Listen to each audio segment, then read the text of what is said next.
For the first, a warm welcome to my channel, and once again, some thoughts in English about the gospel for the service on Sunday. And it is written in the gospel of according to Matthew in the 26th chapter and verses 36 to 46, and it is a most disturbing story.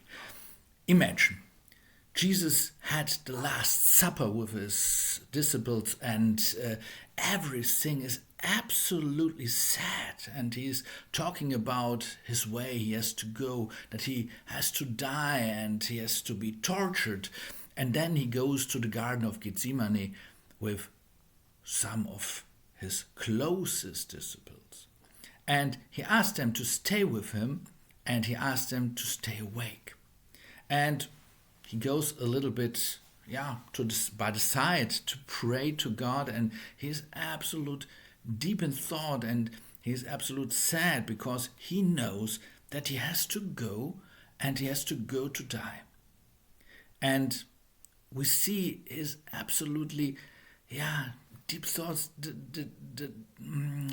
desperation in all this, the desperation about these facts, and he prays to God, if it's possible, that it should perhaps not happen. Absolutely human, absolutely sad.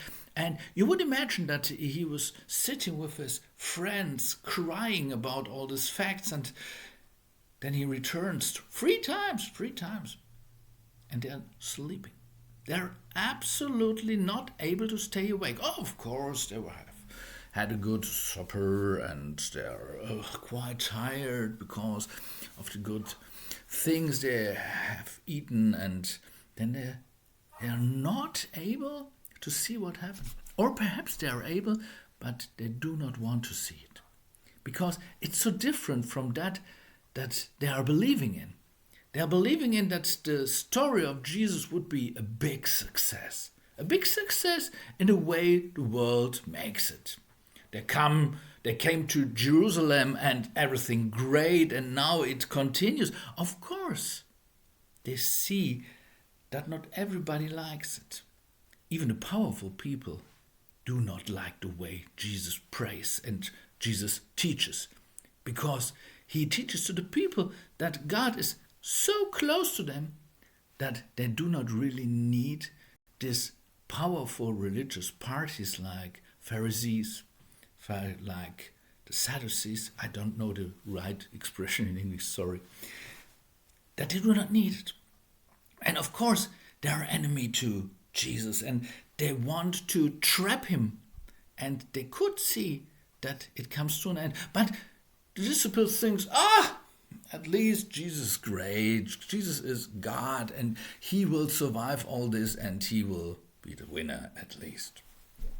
And they cannot see that God's way is absolutely different. That if their way of life is absolutely normal to the world, has to be broken to build something new, something from God. They cannot see it, and they don't want to see it, and they're so empty. I don't know what, but they are sleeping out of this situation. And then,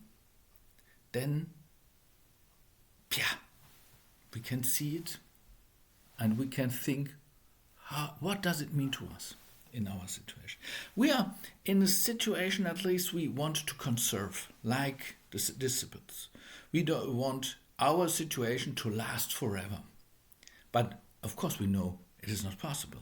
But we think within this world it will happen, and nothing will change, and nothing has to change. We are in the Western world, we are wealthy. Most of us were wealthy, and everything okay. No, not most of us. Most of the people looking such channels, very many people are not wealthy. But that we do not see so intense. And we think everything will go this way and will continue and will be good. And now we are in a crisis. In a crisis, perhaps similar to the crisis the disciples are in. We see that the world we know is broken, but the disciples had a good chance to survive, because they knew that God would make it good at last. We do not have God at all. We do not think about His way, His working in this world. And so we are even worse in our situation than the disciples. And if our situation breaks, what to do without having the thought that in the end God is with us, God guides us, and God will make a new world. Not what we are do, but we can do it from the Spirit God gives us. And the disciples made the experience that everything broke.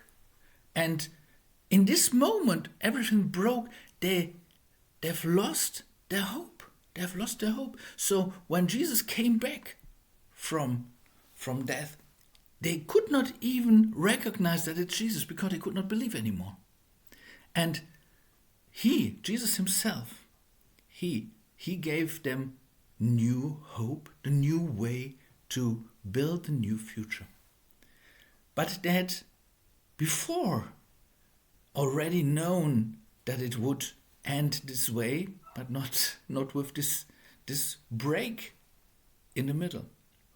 But do we know it? Have we the hope that it will be good at least?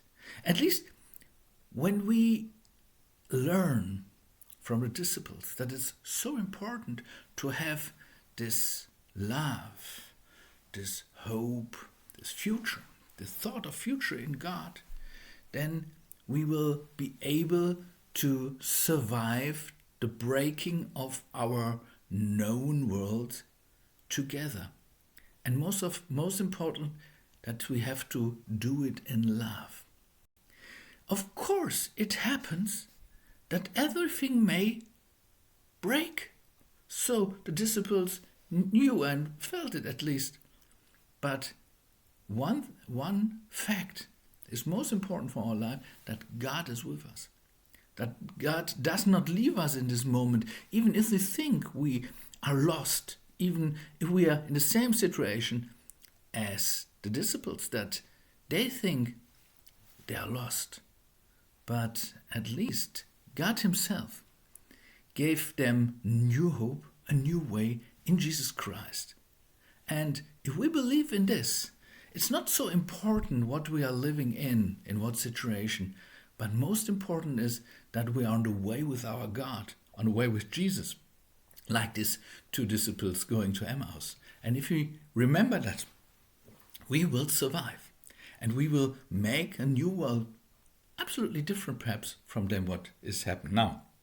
But if we believe that it's most important to take all the people with us, it will make sense. But if we do not believe it, it will be always war, it will always be conflict, and it will far away from all that God gives us. Let us pray for it and let us work for it.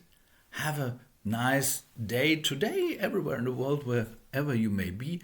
And I hope we stay together working at this new world against all those odd things, all those awful things happening actually. Bye. God bless you.